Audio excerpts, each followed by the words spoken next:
Hello and welcome to the Osceola Seminoles Sidelines, and we're here today to offer our first impressions of Florida State's first day of fall camp 2024. I am Pat Burnham. I am joined by the team Osceola today. We got Kurt Weiler to my right. If you guys are looking at the same screen, we got Nick Carlisle to my left, and the bunch at the box, the Brady Bunch box at the bottom. We got Jerry Cutts and Bob Ferrante. So listen, we're coming to you about a week earlier than we normally do because Florida State is playing in week 0 against Georgia Tech in Dublin, Ireland, as everybody that follows us well knows by now.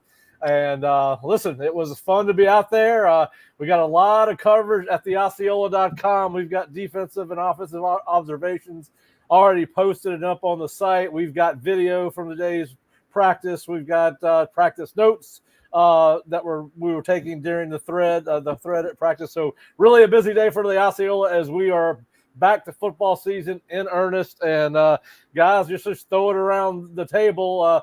Bob, obviously you were busy doing a lot of things, and I know you got some things you want to get back to, but just your overall thoughts on what you saw today and your excitement about this football team. It's fun to be back out there on the field, obviously, and we are early, but it's good to be early, right? And kind of moving around different portions of practice. It was cool to get photos of a lot of the guys. I've got about 60 photos up on the site on the Osceola.com, a nice gallery of players walking up, some action photos and all that. But this is kind of on brand for me. I'm going to let you guys focus on offense and defense. Let's talk a little bit of special teams, right? I'm going to catch a lot of stuff for this. Well, we've already lost Jerry. So. We've already lost Jerry. He's going back to look at the linebackers some more. Yes, he is. Yes, he is. I think he's fired up about Cam Riley, who we'll talk about in a little bit. Yeah. But listen, it was fun to get out there. Obviously, some new faces in Cam Riley, who we'll talk about, and Harvard transfer offensive tackle, who's now going to be a center guard at Florida State. Jacob Rizzi, and Jerry's back. Listen, this is going to be a fun year. I think we're all excited. I think, I think we kind of like what this team, and we'll do, more in-depth position analysis as they go through spring. But Kurt, just get your overall thoughts before we get into positions and specific players. Just your overall thoughts on day one. You always want to take the first couple days where, they're not in any pads whatsoever, not even shells yet, with a grain of salt. But I think a lot of what we thought about this team was on display. I think we thought they were going to be fast. I think that was the case. I think there's a lot to like about this roster, even when you're not really seeing them go through a full, maybe a bit more physical practice like we're going to see over the next couple of weeks. Yeah, Jerry and I were joking as we were filming right before we started filming the instant reaction show after practice that, listen, there's overreaction to the first practice, right? I'm going to have some takes later on where, listen, it's just the excitement of the first day and trying to, translate seeing how that's going to translate forward. But, it's kind of overreaction day. But, Jerry, just kind of your thoughts overall before we get into talking about specific positions and players.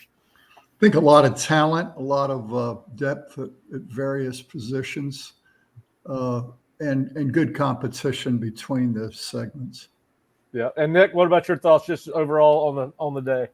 Yeah, it was pretty much everything as advertised in terms of what we were told by the coaching staff as all the way back in spring. I think Norvell said this is the fastest team that he's ever had or something close to that, and it was definitely on display all over the football field. I don't know that we necessarily learned anything too new today. We know the defensive line is going to be really, really good. They looked really, really good today in the first part of practice. And, Kurt and I, talked back and forth a couple of times and said, yeah, this looks like a day for quarterbacks, which I know everybody likes to know how the quarterbacks look on the first day, but it was a day one type of day for them. Yes and no. To start, yes, I definitely think they got a lot better as the day went on. I think it bears mentioning. Yeah, I think you're right. Now, you guys had the benefit of watching one-on-one, and I remember you guys coming to me. I was inside, just so you guys know. They got half the team practicing outside. They have half the team practicing inside the IPF because they're down to one outdoor field with all the construction going on. So we don't get to observe the entirety of practice as individuals. We observe practice as a team. So Kurt and Bob and Jerry saw some things that I did not see, so forth and so on. So we'll be kind of building our story for you guys together as a group, not only in our practice reports, but obviously the show. But since let's start with the quarterbacks, because you guys did, as we were talking when we did all get in the same building towards the end of practice when they went to team, mentioned that it looked like the DBs had a great day in one-on-ones, which, my opinion is one-on-ones should be a drill that the offense dominates, right? I mean, the DBs, they don't know where the receiver's going. They got to cover a whole field. So just give me some thoughts on, I don't remember. I think it was you and I think it was Kurt and Bob that got a chance to witness that drill up close. Just who stood out to you at quarterback in the one-on-ones, and kind of what you saw from the quarterbacks in one-on-ones, because obviously, it looks like they were working on timing again based on what you guys said. Yeah, I thought Brock was sharp. I thought DJ looked good. We saw Luke Kromenhoek throw. We saw Trevor Jackson throw. It's nice to have all four of those guys again out there, because in the spring, that last, 2-3 practices, there were some injuries there. You're a little bit shorthanded. Trevor Jackson's forced to throw way too many passes that he wasn't ready to. Early on to the discussion about quarterbacks and all that, I thought the running backs had a lot of drops in those just early drills against air. It felt like there was a lot of a lot of running backs who were just not up to speed. A couple of times Mike Norvell was saying, hey, you got to be fast. This is a fast drill. That's a fast route. And a couple of guys were going, okay. And you could tell there was a little bit of first day jitters. I do agree. It got better, significantly better as the day went on. Yeah. Kurt, what about you on the one-on-one version of practice, particularly from the quarterback offensive side of things? Yeah, it felt like they had to grow into the practice a bit. I mean, there were just a few early on, a few sailed balls, a few balls where some day one stuff that Nick was alluded to, it felt like guys maybe not on the same page, some miscommunications about what routes being run versus what passes being thrown. And it felt like some of those kinks had to be worked out a bit in one-on-ones. I thought there were a few nice balls. DJ had a really nice connection to Kentron Portier, who beat AZ in one-on-one, which is, regardless, yes, I think I agree offense has the advantage there, but it's not an easy thing to do. AZ doesn't lose a ton of reps, and it was, I thought, a really nice catch through contact by Kentron, and I think Brock had a few plays as well, but I think later in the practice is really where the quarterback shine more, in 7-on and then also in 11-on. Yeah, I do agree with you on that. I did get a chance to watch the first I got a chance to watch DJ and Brock. They were on my end of the field during 7-on-7. And to you guys' point, they did start out a little bit rough. I'm not going to go over the stats that I have for it, because I did keep track of completions and who they threw the ball to. But certainly, as the day went on 7-on-7, they both became more accurate. I think that's probably some rust. They've probably done some 7-on-7 during the summer, but obviously a little bit of anticipation, a little bit of adrenaline going into the first practice of the season. But I did think out of the two that I got to watch, I thought Brock had the better day. I think that means anything. I think we all know that DJ is the starting quarterback for this team, but Brock had a nice little run there in 7-on-7 where he ripped off about 5 of 7 passes, completions, and really you can tell that he's built a relationship with Darion Williamson. That was one of his favorite targets today. And then you saw DJU and Brock both. You can see that they're going to have some chemistry with Kyle Morlock, but and I don't know how many people saw 7-on-7 on my end of the field, but just get your thoughts on 7-on-7. I think Kurt and Jerry were both on that end. Yeah. Jerry, what were your thoughts on that? Yeah, I mentioned to Kurt, I'd been on the other end and watched, and they were like 1 for 4 on their receptions. And then I walked down to the end you were on, and the first 5 balls were incomplete. And I commented to Kurt, I'm like 1 for 9 right now on completions. But they did get it rolling after that. And, it evened out. But one thing, everybody's got to realize is there's scholarship players trying to keep them from catching the ball. That's right.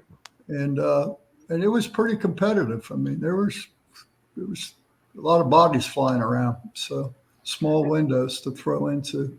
Yeah, and listen, we did see both quarterbacks make some great throws, and there's one in particular, Kurt. I think you described it in your offensive observations, where it was almost like looked like a second baseman that was off balance, throwing, like he's getting knocked off the bag and throwing across his body type thing. It was a really cool throw. I'm not sure something Mike wants to see on a regular basis, but it was fun to watch today. Yeah, that was an 11 on to Hakeem, who I thought Hakeem also had a pretty good day. I think Hakeem Wayne is a guy you definitely see.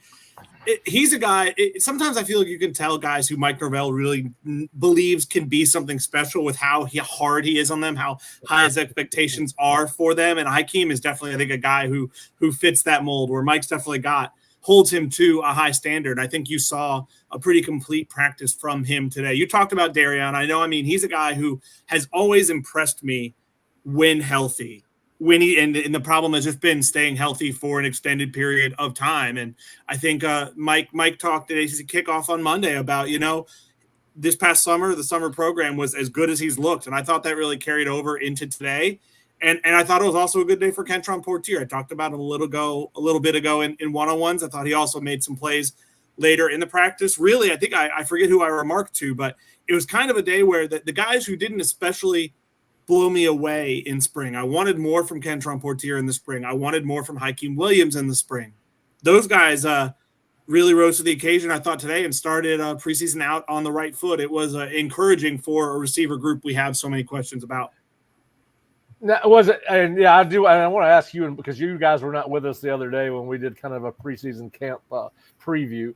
And but I want to ask you this before I ask. I got a question for you and Bob specifically on receivers, just as a group. But you mentioned Kentron. He looks like he's leaned out a little bit. He looks like he's carrying less weight. Did you guys notice that? Do you think that's helped him with his performance coming into camp? I don't know. I think he's always kind of been in good shape, in good condition. If he's a few pounds lighter and that's good for him and he feels better, if it's a confidence thing, so be it. I think because we have photos and videos of him, I can say it. I was a little bit surprised to see a knee brace on him. I don't know if that's just him maybe doing a precautionary thing, but I think we've always liked Kentron. We've always felt like he's really kind of that basketball player who's evolved into a receiver type. And obviously, when you got a guy like Keon Coleman last year, you want to try to find some of those guys who can be a little bit of a vertical threat. I'm high on Kentron. I think he's definitely in that mix. Is he one of the top three? That's what we're going to find out this next month. Yep. But I think he's definitely in that argument. Well, and that was going to be my question to you both, you and Kurt both, is we talked a little bit about it. This is probably the position where there are more questions on this football team than probably any other, because you lost 5 of your top 6 receivers, and Bell, Wilson, Keon, Trey, and I think that in Keon. I'm missing Keon. Yeah. So who do you? I guess now with maybe some benefit of today, but maybe even not. Maybe even coming in to today, Kurt and Bob, who were you? If you lost. They got to find a receiver 1, but they also got to find a receiver 2 and a receiver 3. Who were your favorites? And I know there's going to be some competition, but who did you see as those guys, or who you think those guys coming in are into camp? I don't know if it was necessarily today, but I think a guy we're all looking to is Hakeem Williams. I mean, it's pretty obvious. I mean, he had a really good spring. What he showed in one calendar year, just how he reshaped his body, I think that shows his work ethic and where he wants to be and where the coaches want him to be. If Hakeem has a really good year, and it could be 30 to 35 catches, it could be 500 yards, 5 touchdowns, and that can help you retain and attract 4- and 5-star receivers in this next class. So a lot is riding on Hakeem. So I think the coaches will look to him, will make sure that he is in the mix in some various combinations, whether that's 2 receiver set, 3 receiver set, whatnot. I know he's not a receiver. I know I'm not answering your question. Yep. Jalen Lucas is going to factor in some regard in the passing game, even though we're calling him a running back. So that's one where the personnel groupings, the combinations are going to be really fun to watch and see what the staff comes up with. Yeah, I think yeah. Go ahead, Kurt. Go ahead. I think another name we haven't mentioned yet. It wasn't his most productive practice today, but I don't think he was bad by any means. Is Malik Benson. I think that's a guy. Yes, he didn't have the most experience. He didn't have the most production in that year at Bama, but we saw the ability in the spring before his spring game injury. Luckily, he was back in time to able to go through summer workout stuff and carry that over in today. I thought it was kind of fitting that the first kind of team period, the offense going against air, where they were just running offensive sets against no defense, there was a pass from DJ to Malik, because I feel like Malik is a guy who's really in contention to be that go-to guy. I mean, Mike talked Monday at kickoff about, excitement about the potential of that room and also needing to find that go-to guy. And like you said, ideally that second and third guy too, where it's not so one-man reliant. But I do think Malik has shown he's going to very much be in that conversation to be the guy or a guy for Florida State. Yeah, I think it's going to be interesting to see if he was the number one receiver coming out of junior college when he signed with Alabama. Only caught 13 passes at Alabama, as Nick and Jerry and I talked about. I don't think you can read too much into that. Alabama's got one of the best rosters in all of college football. It's a very competitive roster, but I think it will be interesting. And yes, to your point on Jalen Lucas, it's going to be fascinating to see how Mike's going to use him. We've talked about that consistently since the spring. And as I told you guys after practice today, there's not a lot of guys that I get excited to see in shorts, other than I know we're at football practice. But that guy is fun to watch, whether he's in shorts or full pads. I'm probably going to start a fan club for him. I don't know if that's professional or not, but he's one of my favorite kids to watch in practice. I think it's going to be fascinating to see how Mike, who's very good at scheming up defenses, how he uses them and how he creates mismatches, whether he's motioning them out of the backfield. And I think you're right, Bob. I think they'll use him like a Swiss Army knife. He's going to line up in the slot. He's going to they're probably going to get it. If they see man coverage, they may motion him all the way out to the wide side of the field to the what we call the number one receiver spot and get him against the linebacker. So I think it's going to be fascinating to watch. And I only wish we could see him in a scrimmage, right? We haven't had a chance to see him other than the showcase. So I think it's going to be fun. Of course, now we talked a little bit about the running backs. It's hard to, evaluate the running backs when other than, quickness, how they look, those type of things. I didn't get a chance to see a lot for the running backs. I don't know who was watching them, so I'm just going to open this up as we go through the skill guys. What did you guys see from the running backs today? Who stood out to you? Well, I guess Jerry didn't want to answer. He's gone again. We're not talking about linebackers. Yeah, I don't know. I mean, the running backs, it was, again, pretty par for the course. I think you saw Roydell and Lawrence both have flashy moments.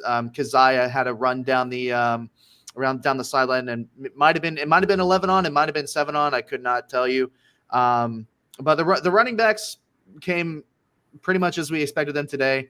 It's going to be Roydell and a lot of Toafila out of the backfield, and you alluded to it, Pat. Jaden Lucas is going to be probably used out of the backfield a whole bunch, and he's going to be used all over the football field. So I think it was Kurt that said he didn't realize how much in his notes, he didn't realize how much he missed watching Jalen Lucas run around on a football field. And that's definitely a sentiment that I can echo today based on what we saw from the running backs. So he looks like he's going to be an absolute monster to try and stop. Yeah, I'm trying to think of who he would remind me of from a Eric Metcalf from back with I think Eric played for the Cleveland Browns. He was a more diminutive guy. You've had a couple of guys in NFL, Darren Sproles type of, probably not as thick as Sproles, but kind of got that same twitchy ability to make people miss and then explosive enough to really get the full speed fast. So I think everybody's enamored with his ability, but enamored of that ability because of it. It's such a big man sport, and he is a smaller guy, but I think that's going to cause a lot of problems. I mean, listen, put him in the backfield, hand him the ball. Who the hell is going to be able to find him behind that offensive line? I mean, that's an advantage. He can kind of get lost in all that traffic and make people miss. So I think I don't want to overhype him because we have a tendency to do that sometimes when we get excited about a new player on the team. But I think it's going to be fun to watch that group. I think a recent kid might be Chris Thompson. I think he and Chris are built about the same and have a lot of the same suddenness. Yeah, it's an older name, but it kind of reminds me a little Darren Holloman. Remember, yeah, Darren was kind of that little water bug type of thing where you didn't never know where he was going to go. Yeah, yep, very much. I think this kid's quicker. If that's possible. Yeah, Darren was quick, but Darren was very quick. Yeah. But yeah, so I think, listen, we've talked about competitive depth, and I've heard a lot of coaches use it as they go through these car washes for conference media days, and you hear a lot of coaches talk about competitive depth. And going into year 5, there's a lot of that around this football team, and running back is one of them. And another position that's got some competitive depth is the offensive line. We got our first look at Jacob Rizzi, the offensive lineman from Harvard. It looks like he's going to get a chance to compete for a spot at center and guard in the rotation. We're not going to talk about depth chart other than the thing that, listen, I don't think we're cracking the atom by reinventing the atom or cracking the code by saying that Maurice Smith is projected as the center, right? I mean, he started 40-something games in his career, so I don't think we can get in trouble by saying that Maurice Smith is probably going to be the starting center. And the benefit of having Jacob and Andre Otto fight out for who's going to be in the rotation behind him is the fact that it helps Darius Washington stay at one position for the entire season, which he has not done. But listen, I was impressed with what I saw of Jacob in shorts. I watched him extensively when he was inside doing some work with the offensive line, and he bends very well. He's an FCS guy, so you hadn't seen him, so you really didn't know what to expect. But he bends really well. Obviously, he picks up on things really quickly. I saw him being coached up. It does not take him long to digest things, as you would expect from a Harvard grad. So you got that going for him. But it was fun to see him on the line. And then, because what we got a chance to see, guys, was how this offensive line may be shaped now, because we didn't know what they were going to do with him. They had talked about, and he had talked about when you guys saw him last week at the newcomers interviews, he talked about the fact that he thought he was going to play inside. That has now obviously been confirmed. But just tell me what your thoughts are on the offensive line as a whole. I really thought T.J. Ferguson looked like he was in better shape than he was in the spring. And, our preseason depth chart, guys, was just about dead on. We would have to flip one side of the ball to the other at one position. I'm not going to get into that, but if you go to the Osceola depth chart, we're about dead on it from our preseason. That was, just so everybody knows, that was done in the summer. That was our projection. We just happened to be just about 100% on our projection on the offensive line. But just talk a little bit about some of the battles you guys are looking forward to seeing on the offensive line. We talked about guard in camp competition article this week. We do think there's some competition there. You got to feel like you're really good on the left side at tackle with Darius and Robert Scott, two guys that have played a lot of football. Jeremiah Byers is the incumbent at right tackle. You've got some new guards, and you got Maurice at center. Just your thoughts. I don't know. Again, I don't know how much of the offensive line you guys saw, but and I'll open up to you, Kurt. I'll be honest, it wasn't really where my focus is, because I kind of want to see pads come on before I pay them too much attention. I mean, I asked about Jacob Rizzi, about Mike Norvell, about him today, and he was kind of like, you don't take it too much away from that, but they liked a lot of what they've seen behind the scenes. Kind of is more of what they've seen so far. Yeah, I mean, I think getting Robert Scott back is a big deal. He was moving well today. I thought they're definitely bringing him along at a reasonable pace. They're not rushing it by any means, and they don't need to rush it. The Ireland game's a month from today, but it was encouraging to see him out there working for sure. And I'm wondering where he can fit in, because he's a guy who's, when healthy, when able to be on the field, has been impactful. But obviously Darius Washington's become quite a left tackle in his own right, and they have Jeremiah Byers, who's working pretty solidly at right tackle. So it's interesting how a lot of that will break down going forward for sure. It's a good problem to have. I feel like the first time in a while we can really say, I mean, there are quite a few more players probably worthy of playing than the 5 spots they'll have on that line. So it'll be interesting to see how it sorts itself out. Yeah, and I think Mike alluded to the fact after practice that they were kind of going to limit or rep count both Darius and Robert, which will help the development of a guy like Lucas Simmons. Mike said, I think he said Jeremiah, Darius, and Robert Scott all have played over 2,000 snaps in their careers in college. So that's the reason they're going to kind of monitor how much they go through. And obviously with Robert, he's had kind of a repetitive injury, I guess, for lack of a better term, in his career. It seems to be the same thing. So I do think they're doing the right thing there. But anybody else observations on the offensive line? More depth than we've ever had that I can think of. Yeah, that's going to be fun. Listen, it's going to be fun. I mean, you got 5 guys, Richie Leonard, TJ Ferguson, Keandre Jones, Julian Armella, and Bryson Estes look like they're going to be the guys that are going to battle it out for those 2 starting guard spots, and it is going to be fun to watch. And as you said, Kurt, it's hard to gauge on shorts what you see from the offensive line. We do have a little bit of obviously history in watching these guys, but it's going to be fun to see. And as we've talked about, there's some real competitive depth there, and it's a position you got to be deep at over the course of what could be if they go to the championship game, it's a 16-game season, 15. A very, very long season. Yeah, 16. More than one game for sure. Yeah. I think they can actually play 17 if a team played 4 playoff games. Yeah.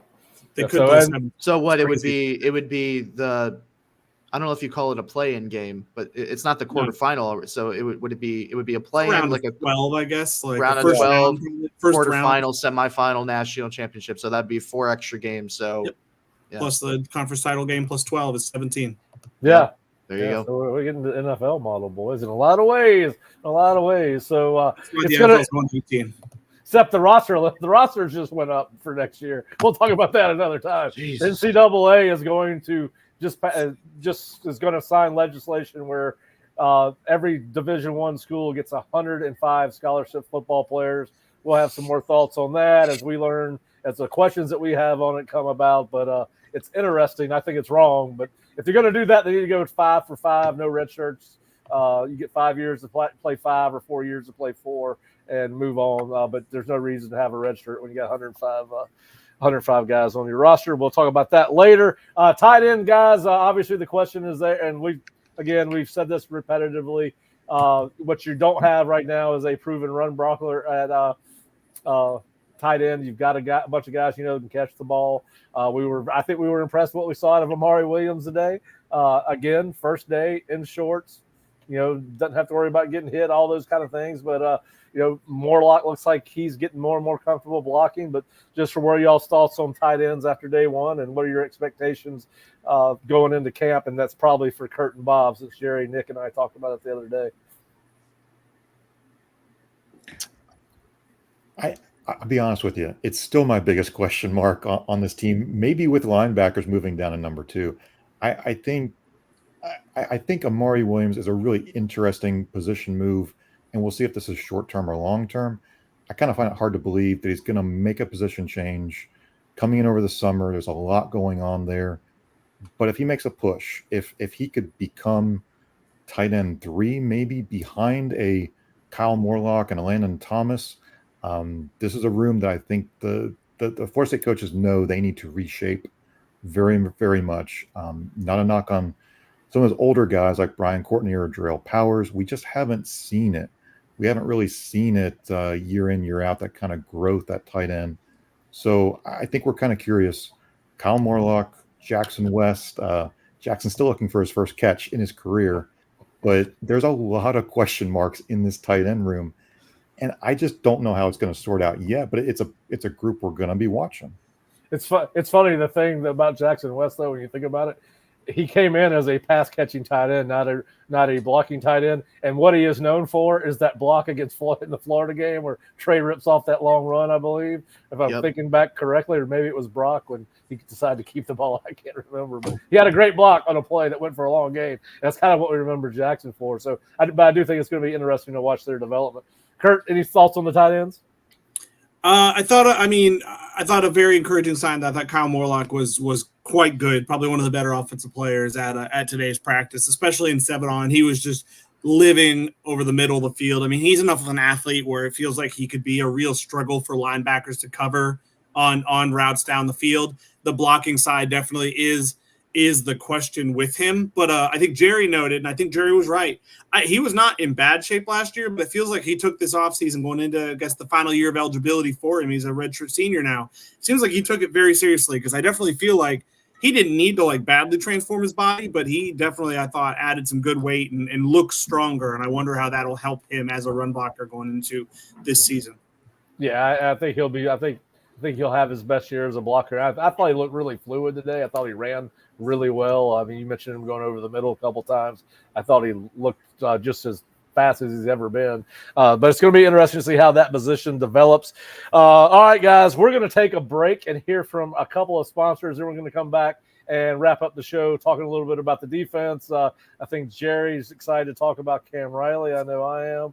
We got the other linebackers, and listen, the DBs get you excited because they got some proven guys, and then they got some guys with huge potential. But we'll be right back in 1 minute after we hear from Alumni Hall. Hey Seminole fans, Alumni Hall is your ultimate FSU shopping experience and has moved to a new location off Timberlane Road in Tallahassee. Shop FSU gear from Nike, Champion, New Era, Yeti, and more. Alumni Hall has Seminole gear for the entire family, plus accessories and gifts. Spend $150 and you'll earn $10 off your next purchase with their Hall Pass rewards. Stop by their new location on Timberlane Road near REI or shop anytime online at alumnihall.com. Alumni Hall, where Seminole fans shop. At Aviva Stadium in Dublin, the home of the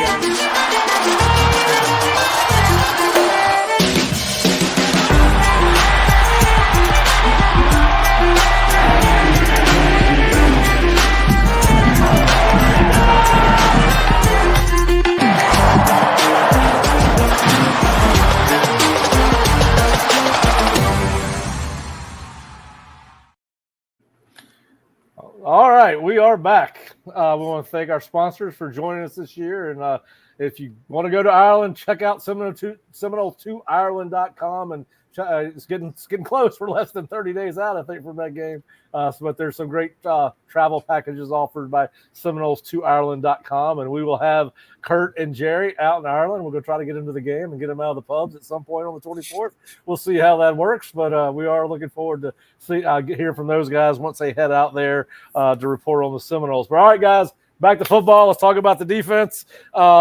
Listen, as I put it in my defensive observations, it's really hard to give you a true eval of what we think about the defensive line, other than to say that when you see Darrell Jackson and Josh Farmer lined up next to each other, it's very easy to get excited about what Florida State has the potential to have inside. Then you've got a guy like Patrick Payton and Marvin Jones Jr., and then you got Sione Lolehi on the other side, playing with them. And you got some young kids like KJ Sampson. I think KJ looked about as in shape as I've ever seen him. He looks like he's ready to go this year, and he will need to factor into that. And you got Grady Kelly, who's a proven player at Colorado State. But who wants to start on the defensive line? Because, again, I don't know who watched what. No, I spent a lot of time with them today. Not an extended amount of time, but I think KJ Sampson is a good shout. I think if Seminole fans are looking for kind of a younger guy to take a step up on that defensive line that's now got a lot of senior production there, I think KJ Sampson is a guy that you could definitely see making that jump, possibly breaking into the 2 deep alongside like Grady Kelly as well. But yeah, we talked about it earlier in the week, Pat and Jerry, just about the depth that this defensive line is going to have with all of its portal additions. And I thought early on that was on display today. Just how they're going to be able to rotate early. Now, sure, it's just one practice, but take a look at that. And I just thought that they looked good for a day one practice. Yeah, and listen, it may be because I've gotten bigger over the summer, but I thought Sione Lolehi looked like he leaned out a little bit. He seemed to move around. He did not look as big today as he did in the spring. And I'm just talking about he looks more athletic. He looks like he's probably taken 5 or 7 or redistributed, however you want to call it. But it does. I was impressed with what I saw from him, and I think that's going to be. Listen, I think we talked about this on the show the other day when you guys were in Charlotte, Bob and Kurt. Every time since Jermaine Johnson, every time they've brought in a transfer defensive end, we said, just calm down. There's no way he's going to be Jermaine Johnson. We did it with Jared Verse, and, Jared Verse ends up being a great player in his own right, not exactly like Jermaine Johnson. And, I did it again this year. Hey, Marvin played a little bit of outside linebacker at Georgia. And when we saw him early in the spring, I don't know how fired up we were about him 3 or 4 days in the spring, but by the time Florida State left camp, you were certainly really fired up about what Marvin Jones Jr. could bring to that defense. So I think it's going to be interesting to watch where y'all's thoughts on what Marvin can do for this defense and the gains he's made since he's been here. Well, I think he's a dynamic playmaker, and when you put him across from Peyton, it'll give offenses some cause for concern, particularly with two dynamic inside guys. So Marvin is there's no day off with him in that lineup. Yeah, there's probably no days off with Marvin Sr. calling him asking how he did. Yeah. And then the other thing I was going to say about the defensive line was I was very impressed with the way D.D. Holmes looks. Yes. He's that young man is put together.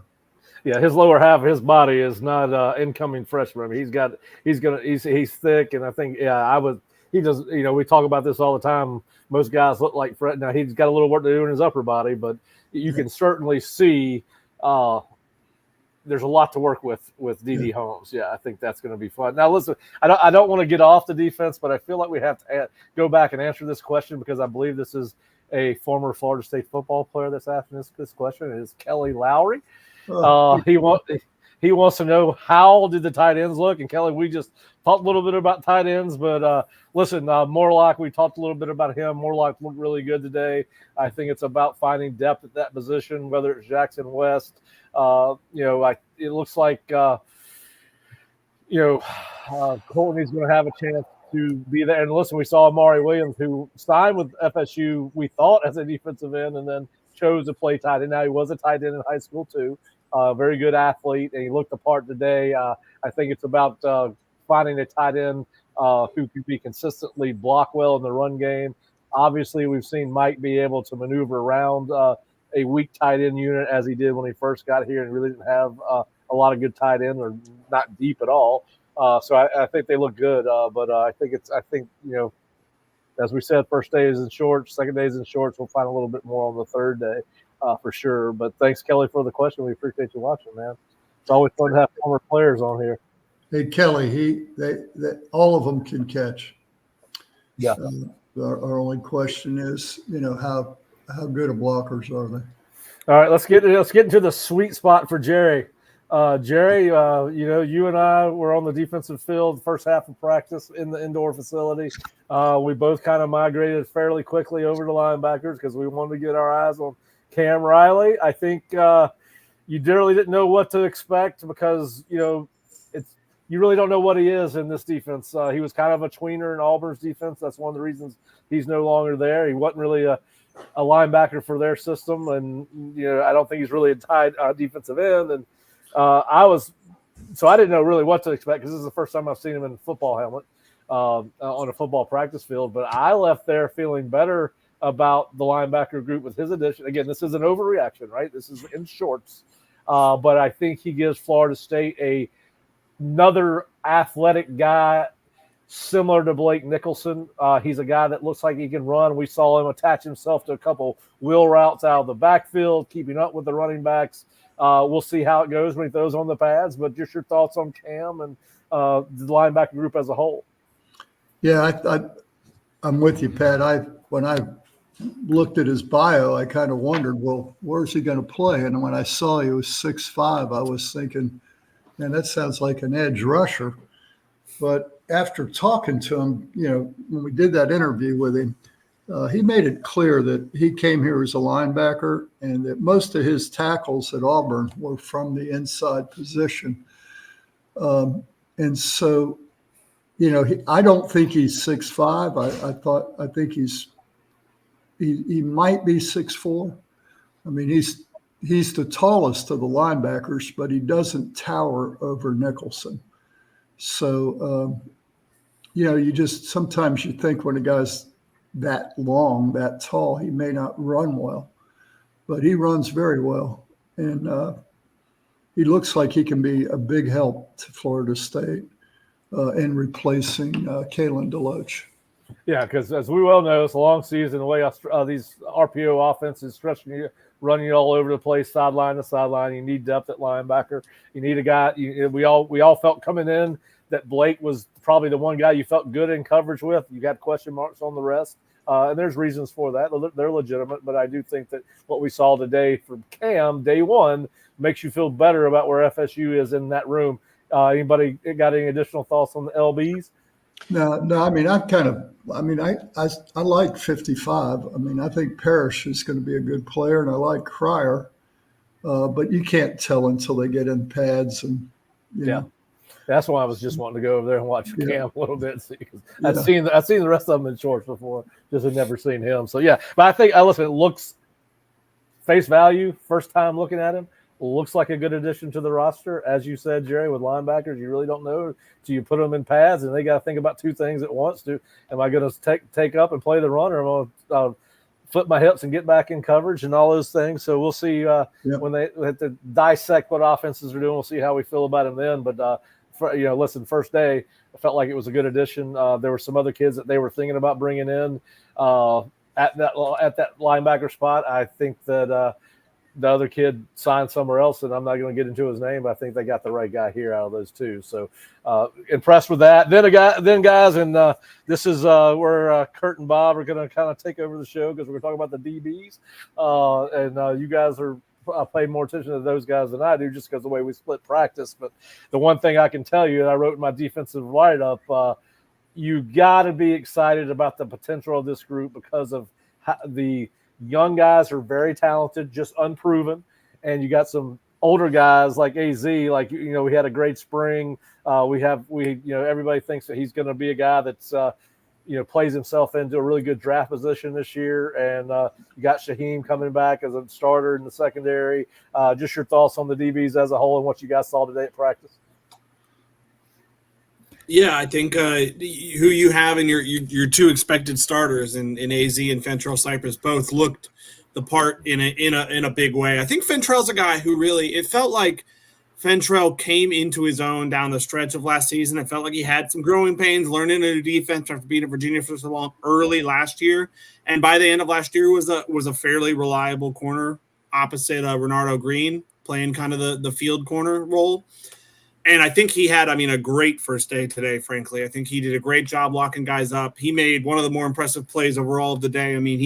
A great read from being in more of a zone to come over and leap through the air and knock a pass for Hyken Williams out of the air. A really great leaping pass breakup in 7-on-7 that really wowed me. I think AZ had a good day too as well. I think, those two are quite the building block. It just seems like they've got things down and they just operate very naturally. It doesn't seem like it takes much thinking for them running FSU's defense nowadays. Yep. Bob? Mike Norvell's praised AZ, I think, throughout spring and the offseason. I think he's called him a first-round draft pick, an All-American, easily an All-ACC guy. Whichever we're going to put on AZ, I think we all expect him to be really, really consistent. The question I've had with Fentrell, I've been a little bit maybe too critical with him this offseason, is I expected him to be a little bit more plug and play as far as being a corner who could go out there. And his Virginia tape, he attacked the run. He was a really good run stopper. He was really good in coverage. I feel like he was at times just not that veteran, not that guy who was, consistently making the plays. But again, to Kurt's point, and we've kind of shared this in agreement, he really did develop down the stretch. He had that big play up at Pittsburgh, chasing down that ball at the end zone. That was a big momentum shifter up there in that win. So the potential, again, we get seduced by the potential of DBs really, really often, but the potential is there for two really high-level corners, paired with Shaheem, paired with Conrad Hussey, who was a takeaway machine, and then Earl Little as a potential nickel. So it has the real chance to be a great group. Yeah, I think that's going to be fun to watch. I think, listen, we'll learn more about those guys as you get into the season, the bullets start flying. But today's practice did remind me, as I put in my notes, of just how good that unit could be if everyone turns out to be as good as we think they are. And listen, you're going to get a surprise. Somebody's going to show up that you didn't expect to compete for a job, and they're going to compete for it. So I think it's going to be interesting to see you again, a position group that you feel FSU could legitimately be too deep at every position in the secondary coming out of this camp. So I think it's, you lost a tremendous amount of talent off this team from a year ago, but I think you got to be excited about what we saw today if you're a Florida State fan and covering this team. So, Very much. Yeah. All right, guys. Well, we got a lot of work to do still, and we've been doing a lot of work today, and we will be back out at practice tomorrow. The team will hit the field for practice number 2 at 9:05. They're supposed to wrap up at 11:15. God, 3:15, that'd be a long practice. That's like old days. But 11:15, we will have the latest from Mike, and we'll probably have 2 or 3 players that we will get the chance to talk to. But if you go to theosceola.com or floridastate.rivals.com, we have our observations from both sides of the ball. We have Osceola videos where we took a ton of video today, guys. So if you want to watch some of your favorite Seminoles go through their drills today, we've got a ton of that. Just about every position group is covered in some form or fashion. Also got our photo gallery from today. I think Bob said he had over 60 photos he was cropping for that thing. So, and we've still got articles to write. I know we heard from LT Lawrence Tola-Feely today, as well as Fintrell Cypress.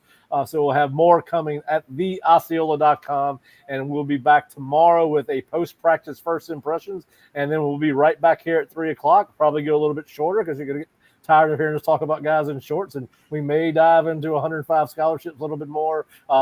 Kurt, you'll be interested to know baseball is going to go to 34 scholarships. Softball is going to 25. There's a lot of interesting things that are going to be attached to that, Bob, as you and I were texting about, but we will have more on that later and what we think, how it's going to impact all schools, including Florida State. But we will be back every Wednesday and Thursday from here on with live shows, unless practice were to be moved for some reason. Seminoles Sidelines will be back every Wednesday and Thursday as practice and the practice schedule allows for it. The team will be going to Jacksonville on August 7th and 8th, so we will have people there as well. But we are fired up about providing you with the best coverage of Florida State football for their 2024 season, and hope you guys enjoy the show. Hope you guys enjoy the content on the site, and please go to theosceola.com and check us out. If you're not subscribing to our YouTube channel, and I'm letting you down because I don't know where that button is right now. I got you. Hold on. Here we go. There we go.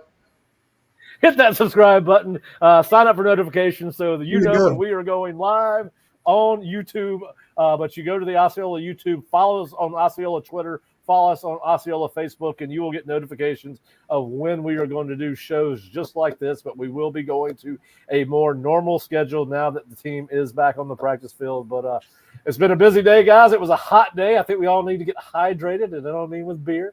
I mean, we need to have some water today. So everybody get home, get to work, and appreciate everybody joining me, guys. And we appreciate you guys that subscribe to the YouTube channel or watch us on YouTube and subscribe to the Osceola. We appreciate you guys tuning in, and please feel free to interact with us on these shows when they're live. Hop on, ask us questions. We'll be more than happy to answer them.